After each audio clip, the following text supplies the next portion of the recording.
falar sobre um tema que é extremamente relevante.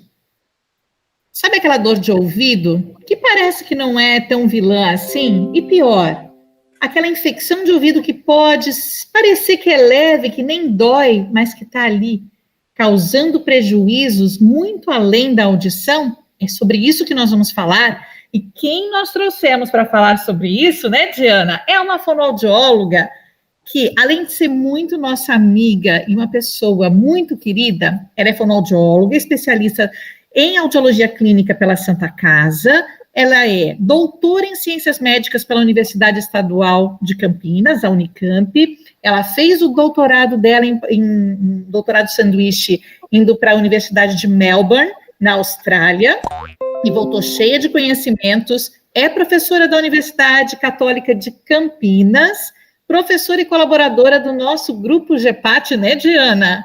E assim, o currículo dela é enorme, mas vale a pena dizer que ela também é professora do Cefac, que forma fonoaudiólogos na área do processamento auditivo central, e sócia fundadora da Brain Care. Ela é ninguém menos que Letícia Reis Borges. Diana, o que a gente pode perguntar para a Letícia para começar? Bom, Letícia, seja muito bem-vinda, né? A gente está muito feliz, como a Ingrid falou, a gente está muito feliz de ter você aqui, porque além de todo esse currículo maravilhoso, você é uma pessoa que a gente tem no nosso coração, muito, muito querida por nós, né? E aí, o nosso tema de otite é super importante, mas a gente quer saber, Letícia, por que a gente tem tanto caso de otite, porque ele se concentra tanto na primeira infância? Né, justo onde não poderíamos ter, né? Por que ele está lá na primeira infância? Bom, então gostaria de agradecer primeiramente esse convite, é uma honra dividir essa live com vocês, estar aqui presente. Vocês sabem o quanto vocês me inspiram, e eu até coloquei, né, no meu story que vocês são minha fonte de inspiração. A Ingrid é a pessoa que eu almejei ser um pouquinho parecida, né, um dia na fonoaudiologia, e hoje dividir live com ela, assim, é um sonho realizado. Então, vocês acompanharam aí todo esse caminhar, né, da minha carreira na fonoaudiologia, e é com muita alegria que a gente vai discutir um tema tão importante, que foi fonte de anos e anos de estudo da minha vida. Então, eu estudo otite desde 2010, quando eu iniciei o meu mestrado, porque eu comecei a ver na minha clínica muitas crianças com esse histórico. E aí comecei a fazer a ponte, será que a maturação auditiva acontecia, mesmo com uma privação auditiva ou não? E foi aí que deu, então, início a esse estudo, correlacionando os impactos negativos da otite com o processamento. Então, respondendo à pergunta da Diana, por que isso afeta tanto a primeira infância? E é a idade, como ela disse, né, que a gente não pode ter essa infecção por ser o período de maior experiência de linguagem que essa criança precisa. E uma das questões é a anatomia do funcionamento da audição, né, da tuba auditiva, que é o órgão que vai jogar uma pressão dentro do nosso ouvido para fazer uma equalização. E quando isso não acontece, porque na criança a gente tem essa anatomia, né, essa tuba mais horizontalizada, a chance de ter mais infecções de ouvido é muito maior até os 5 anos. A partir do momento que a criança cresce, essa anatomia ela vai se modificando. Então, a gente vai ter uma tuba um pouco mais verticalizada, e aí os episódios vão sendo menos frequentes. Mas até 5 anos, a gente tem vários estudos de prevalência que mostram que em 70% das crianças, pelo menos, elas terão um episódio de infecção de ouvido até os 5 anos de idade. Então, é um número relevante, né? Super relevante, Letícia, e alarmante. Então, conta pra gente quantas otites são preocupantes. Uma única otite na vida é preocupante na vida de uma criança? A partir de quando os pais precisam se preocupar com essa recorrência, né, com essa repetição da otite? Aí eu já vou engatar uma outra pergunta também aí, Letícia. Quais, assim, se tem uma otite que seja, assim, mais importante, né, quais são as características para os pais ficarem atentos e até, né, para os professores, para os terapeutas, psicopedagogos, fonoaudiólogos, ficarem atentos, assim, que aí mora o perigo, né? Qual é o sinal de alerta que a gente tem que ter, não só como pais, mas como profissionais, para indicar, né, esse sinal de alerta para os pais também.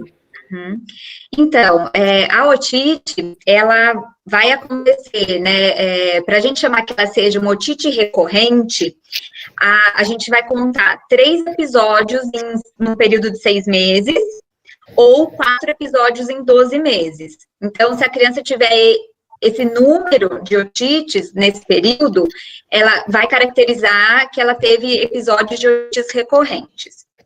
O médico sempre ele vai tentar uma intervenção, né, medicamentosa para tentar eliminar esse líquido dentro da orelha média. E caso isso não aconteça, então pode-se propor até uma intervenção cirúrgica para colocação do famoso tubinho de ventilação, para que realmente a gente consiga trazer novamente os limiares auditivos que ficam rebaixados nesse período, para que a criança consiga ouvir melhor. Então, às vezes, a criança teve um episódio ou 2 episódios, mas dependendo do tempo que ela ficou com essa otite, isso já pode gerar um impacto negativo. E muitas vezes, como a Diana falou, às vezes a otite secretora, ela não gera sintoma. Então, por isso que ela é a grande vilã, porque ela não tem queixa de dor, não dá febre, a sensação que a criança tem, às vezes, é de um ouvido um pouco tapado, mas a criança com 2, 3 anos não consegue sinalizar isso pra gente. Mãe, meu ouvido tá tapado, ela não tem esse vocabulário e nem consegue fazer essa descrição. Então, por isso que ela é tão perigosa, e às vezes as famílias nem sabem que a criança teve otite, porque teve uma infecção de vias aéreas superiores, ou muita infecção de garganta, mas que não gerou dor de ouvido, então a família não contabiliza como essa criança teve episódios de otite. Um dos sinais mais importantes que a gente precisa ter em mente, os pais e professores, a criança está falando num volume adequado, ouvindo a TV num volume adequado, e de repente ela começa a sinalizar que ela precisa aumentar o volume da TV, pedir para você repetir várias vezes a mesma informação, falar muito que está sinalizando, então, que ela não está ouvindo corretamente. Então, a gente precisa orientar tanto os professores em relação a esses sinais, porque eles, agora nem tanto, né, mas antigamente eles ficavam muito tempo com as crianças, e hoje os pais têm estado mais com as crianças, então eles também perceberem esses sinais e procurar um médico, otorrinolaringologista, para fazer uma avaliação e realmente identificar se tem algo, né, impedindo, então, essa compreensão auditiva. Letícia, do que você falou aí sobre, às vezes, você não tem o sintoma do ouvido, e às vezes na anamnese a gente pergunta, né, para a família, teve muitas infecções de ouvido, né, mas às vezes valeria a pena a gente não só perguntar de ouvido, mas perguntar de garganta inflamada, nariz escorrendo, porque às vezes a gente também fixa só no ouvido e a família não vai ter essa referência. Não, dor de ouvido nunca teve. Mas a garganta, o nariz sempre ficou escorrendo, né? Vivia com o nariz escorrendo e acha que não tem relação com o ouvido, não é? Exatamente. Então, assim, na minha anamnese, tem uma parte que é de doenças, histórico de doenças, né, que a criança teve na infância, e uma delas, das perguntas, é em relação a, realmente, infecção, mas eu pergunto se tem sinais de alergia, se tem rinite, sinusite, se já fez alguma cirurgia de amígdala ou adenoide, porque isso, às vezes, é uma criança que já teve muitas infecções, processos de infecção de vias aéreas superiores, então é respiradora nasal, bucal, desculpa, e aí ronca à noite. Então, a gente tem que procurar, às vezes, nem sempre só dor de ouvido, porque isso realmente, às vezes, não vai aparecer. E, então, perguntar para essa mãe, teve histórico de alergia? Viveu muito com o nariz escorrendo, congestionado? Porque só essa mudança, né, sensação, às vezes, de congestão nasal, já gera uma percepção ruim de feedback auditivo. Então, você tocou num ponto importante. A criança vai ter uma percepção ruim do processamento, né, do feedback auditivo.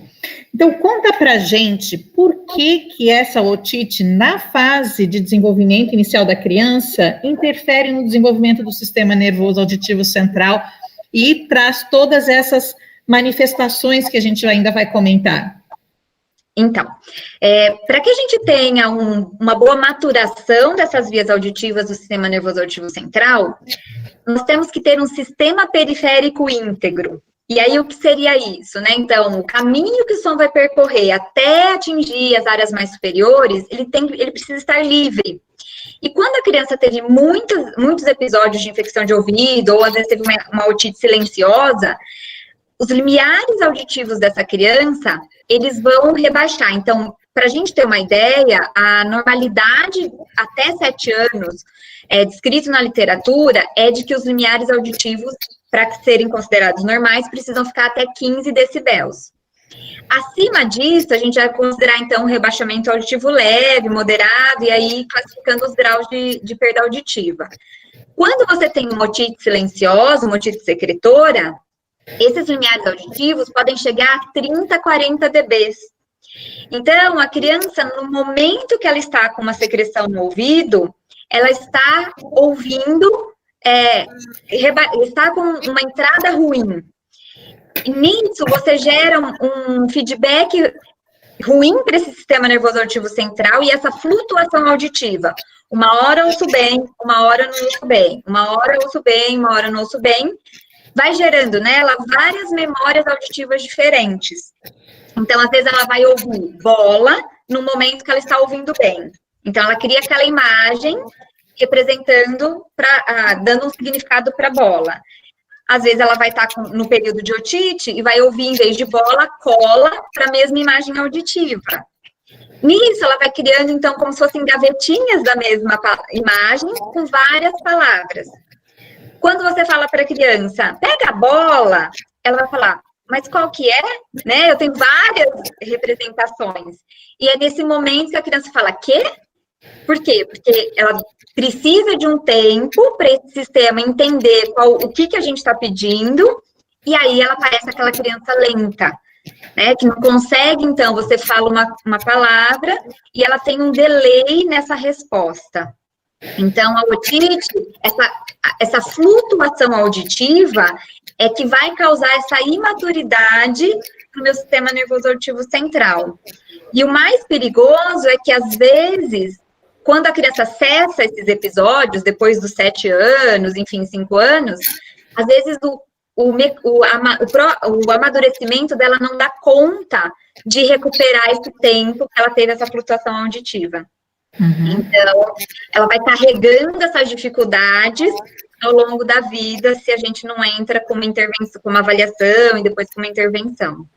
Letícia, e assim, ter a otite de um lado só, ou ter dos dois, né, dos dois ouvidos, qual é o impacto de ter de um lado só ou ter dos dois? É melhor ter de um lado só, né? Ou é melhor que seja dos dois? Quer dizer, melhor não é nada, né?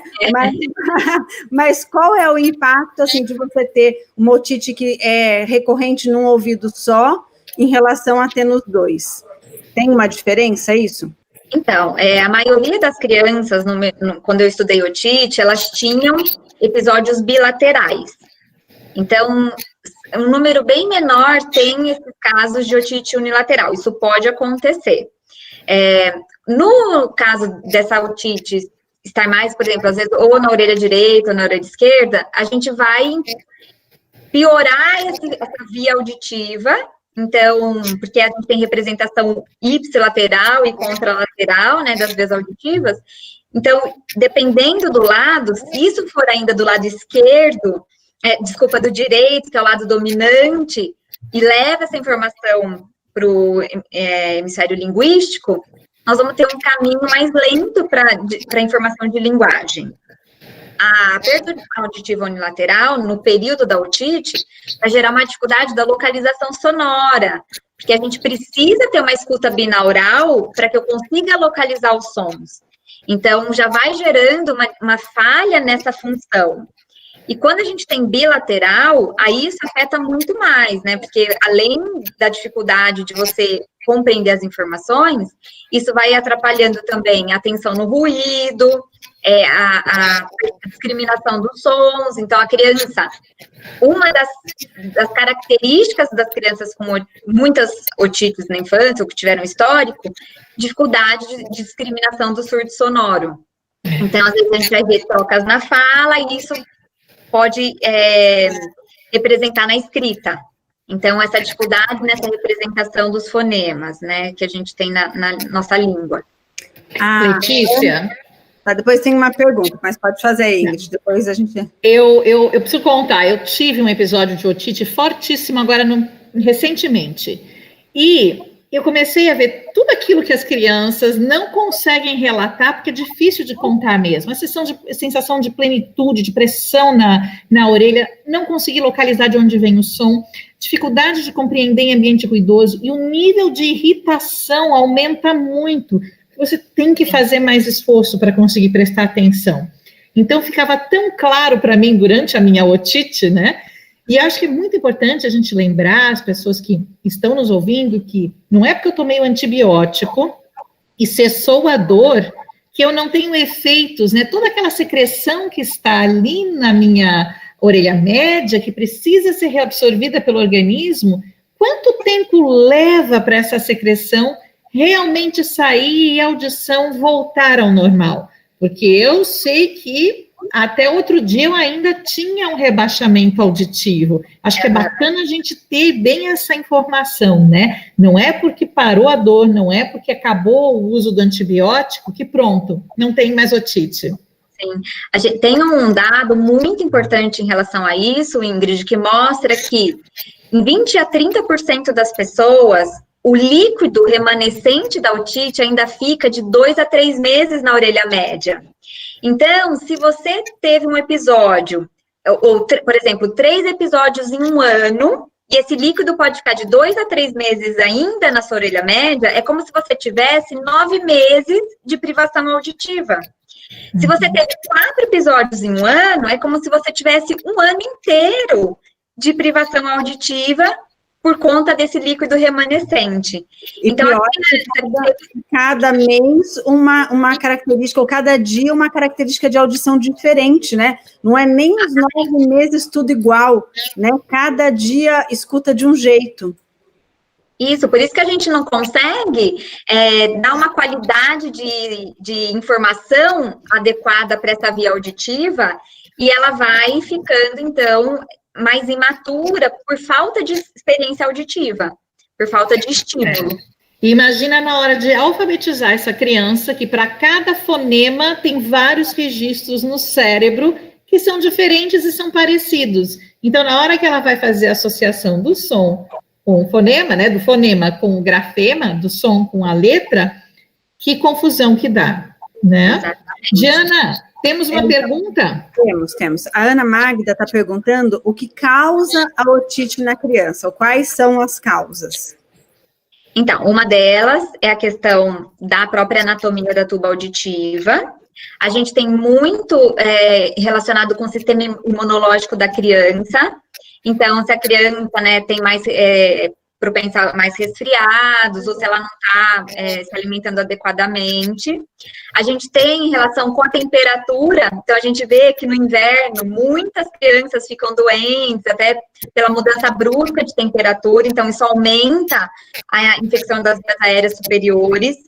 A gente tem relação com crianças que começam a ir para creche, escola, porque aí tem contato com outras crianças, então adquirem, né, algumas doenças que vão interferir nessa via auditiva, na orelha média. Alimentação, então a criança que mama deitado, então a gente sempre orienta os pais, inclina um pouco o travesseiro para o bebê não ficar completamente deitado, né, na hora de amamentar. Então, alguns casos, às vezes a gente não vai saber exatamente o que gerou a otite, mas a gente tem a maior parte, então, da influência pelo sistema imunológico, por muitos episódios de então, infecção de vias aéreas superiores. Aí da escola, então alguns pediatras até pedem para a criança, se a mãe puder reter um pouco e deixar para enviar mais em torno de 2, 3 anos, porque isso já vai melhorando. E a alimentação. Então, líquido deitado, completamente deitado, isso pode aumentar a chance de você ter otites secretora ou mesmo outros tipos de otite. E parece Aula de natação também, né? Isso. Então, às vezes, se você tem, fica sem ter esse cuidado com o ouvido, então, por isso que, às vezes, as crianças, é importante você fazer aquele protetor de silicone, para que, aquele molde, né, enquanto a criança está fazendo a natação, para proteger realmente o ouvido dessa temperatura brusca. E parece que tem crianças que têm uma tendência, né, a ter essas infecções, né, enquanto outras, por exemplo, o Henrico e a Pietra nunca tiveram nenhuma infecção de ouvido. O Henrico, eu lembro que, assim, com 6 meses, mais ou menos, ele começou a passar a mãozinha na orelha. E eu fiquei desesperada, eu falei, pronto, tá tendo uma otite secretória, eu não tô vendo, não tá tendo nada. Corri na otorrino já, não foi nem na pediatra. Ela falou assim, não, Diana, tá tudo bem, ele só descobriu que tem orelha. Ai, que bom! Eu falei, ai, que maravilha. Quando chegou a vez da Pietra descobrir que tem orelha, eu já estava mais tranquila, né? Mas levei ainda assim, porque a gente sabe que mesmo tomando medicamento ainda vai demorar muito tempo. Imagina se a gente deixar para depois, né? Então, pôs a mão na orelha, eu já estou levando no otorrino direto, né? Mas é desesperador, porque eu sei o impacto que vai ter na vida deles, né? Porque às vezes a criança vai chorar de dor e o pai e a mãe vai começar a investigar tudo. Garganta, nariz, estômago, enfim. E às vezes não lembra da orelha, né? Uhum. E pode ser que realmente a dor venha de um processo inflamatório no ouvido. Então, é importante, é melhor saber que descobriu a orelha do que ser uma otite silenciosa e a gente deixar passar, né? Exato. Letícia, eu acompanhei a sua dissertação, quando você estava fazendo seu mestrado, acompanhei seu doutorado, tive a honra de fazer parte da banca do seu mestrado, e você levantou uma informação importantíssima, que toda a aula que eu dou sobre processamento auditivo, eu tenho um slide que eu mostro. 100% das crianças que têm otite crônica, né, otite de repetição, tem algum impacto no processamento auditivo. Então, eu queria muito que você contasse agora para a gente, né, o que é que esse teu trabalho nos traz de informação, o alerta e como é que a gente faz para estimular essa criança, que a gente sabe que tem otites de repetição. Às vezes, ela ainda não tem idade para fazer uma avaliação de processamento auditivo. Mas, se eu sei que ela é candidata a ter um distúrbio de processamento auditivo, o que é que nós podemos fazer? Uhum. Bom, quando eu fiz o meu doutorado e no meu mestrado, eu peguei crianças de escola pública e comparei com crianças que nunca tiveram otite, da mesma condição social.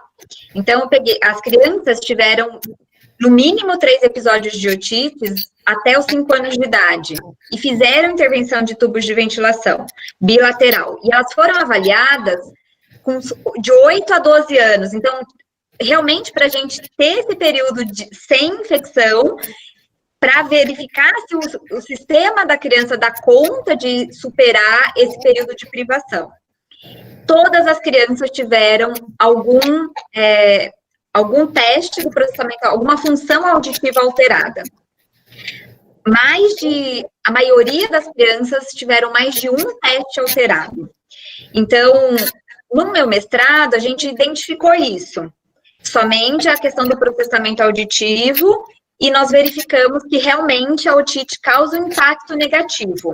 Ou seja, quando a gente faz uma anamnese e identifica que existiu um passado otológico, essa criança seria risco para ter um transtorno do processamento auditivo central. Não que ela vai ter, porque tem crianças que dão conta, mas ela teria risco para.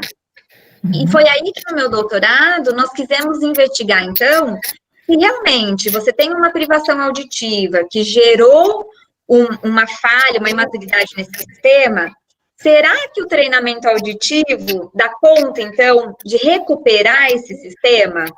E foi aí que nós fizemos, então, um protocolo fechado, por ser uma pesquisa, com os exercícios do Afinando o Cérebro, para estimular todas as funções auditivas. Então, essas crianças foram estimuladas em relação à localização sonora, figura fundo, a integração interhemisférica, a prosódia, organização, testes temporais, resolução temporal.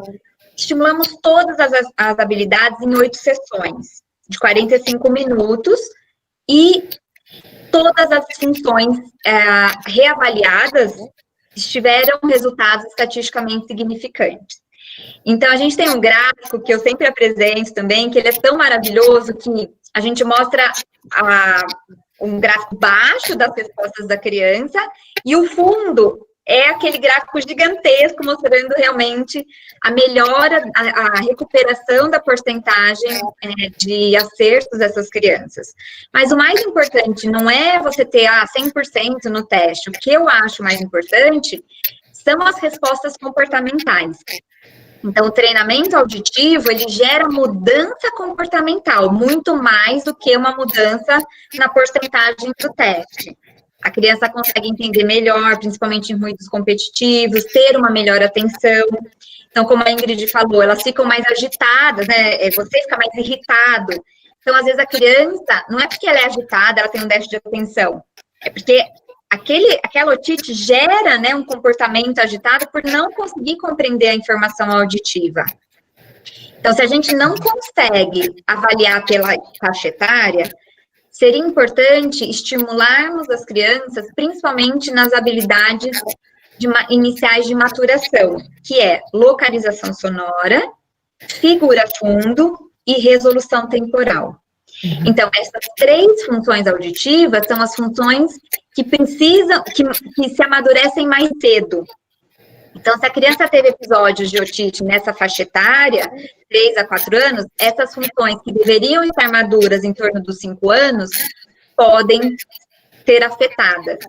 Então, eu investiria nessas funções, se a criança não tiver idade de fazer uma avaliação de processamento e estiver com queixas relacionadas à aprendizagem.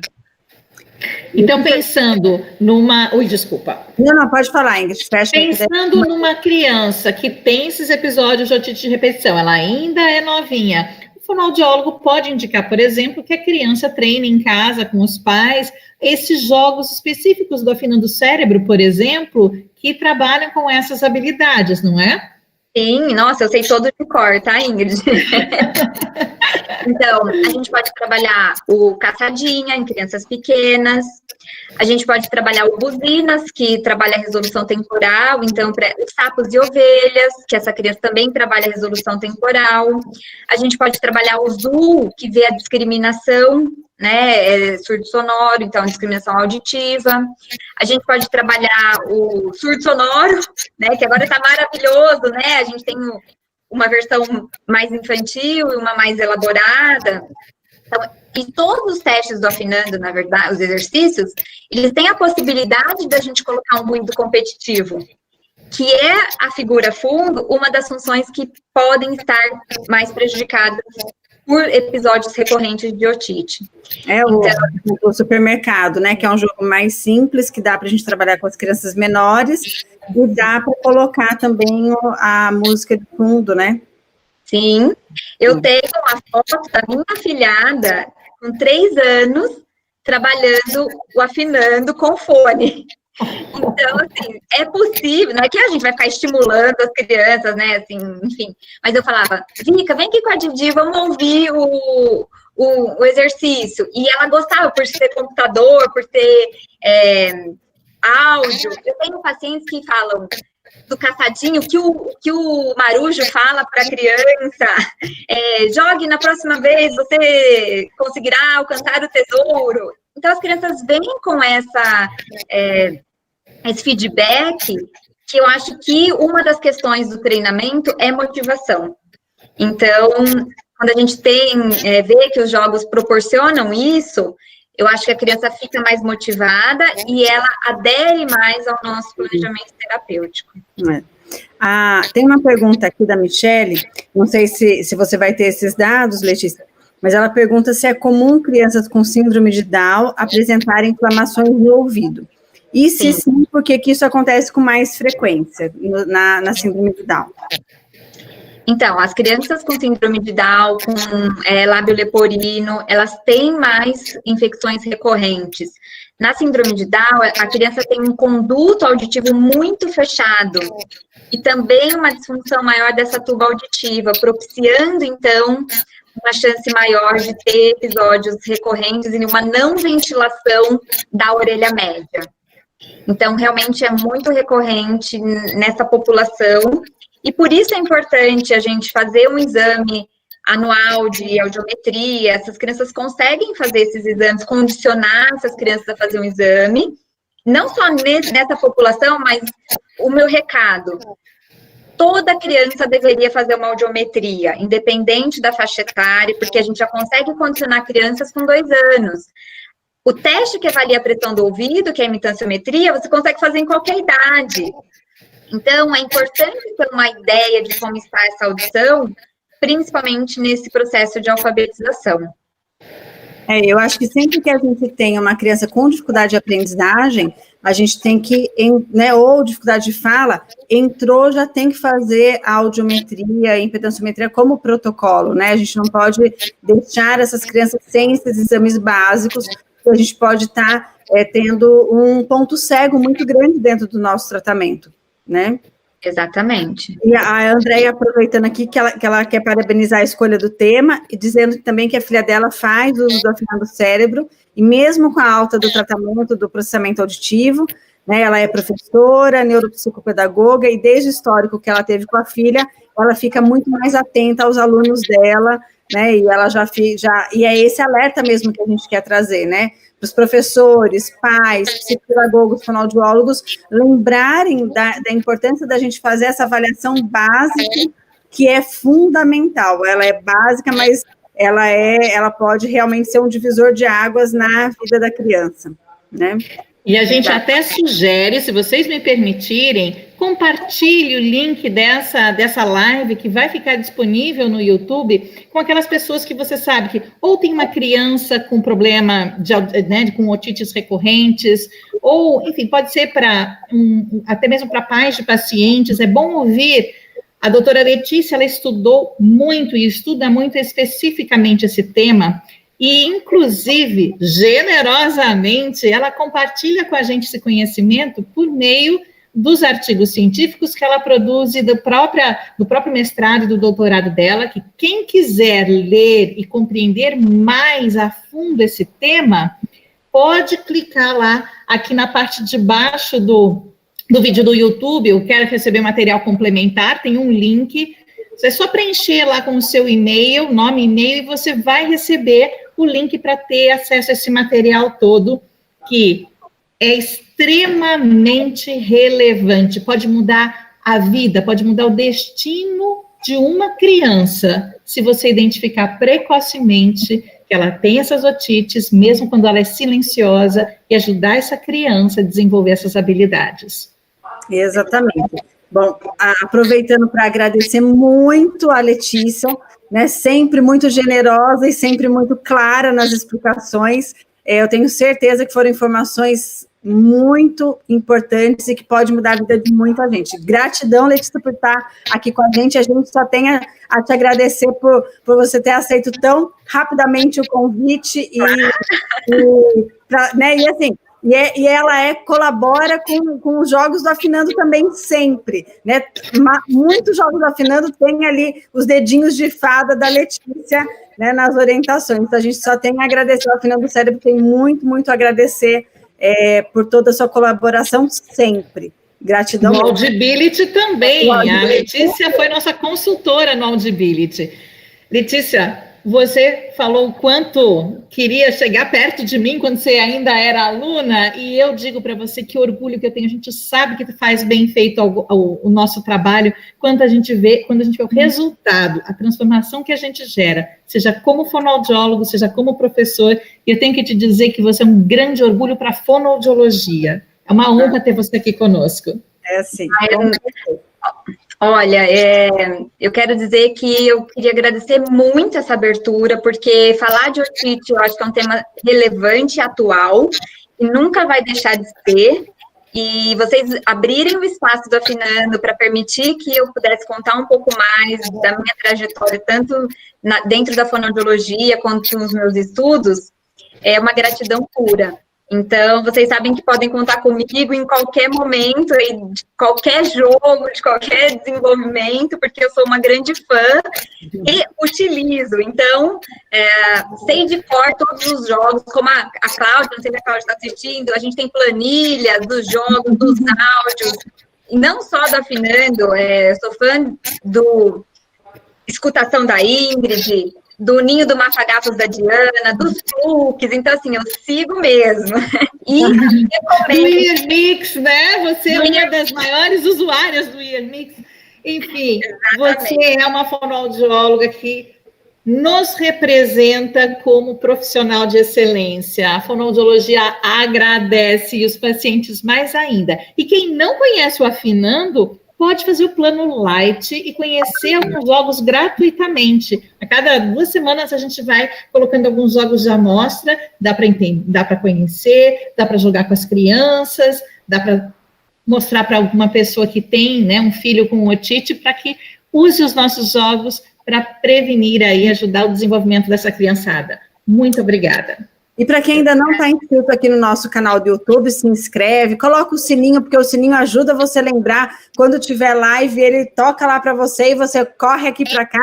E se você também não está no nosso Instagram, segue o Instagram, porque sempre a gente tem dicas preciosas. Aliás, logo, logo a gente vai ter uma super interação com todo mundo. Vocês vão participar de momentos importantes do Afinando o Cérebro, então estejam lá no Instagram com a gente, porque vai ter coisa muito, muito boa vindo por aqui, sem dar muito spoiler, né, Ingrid? Vai ter muita novidade. Estou curiosa. Então, vai estar tudo no canal do Instagram, então segue lá a gente. Muito bom.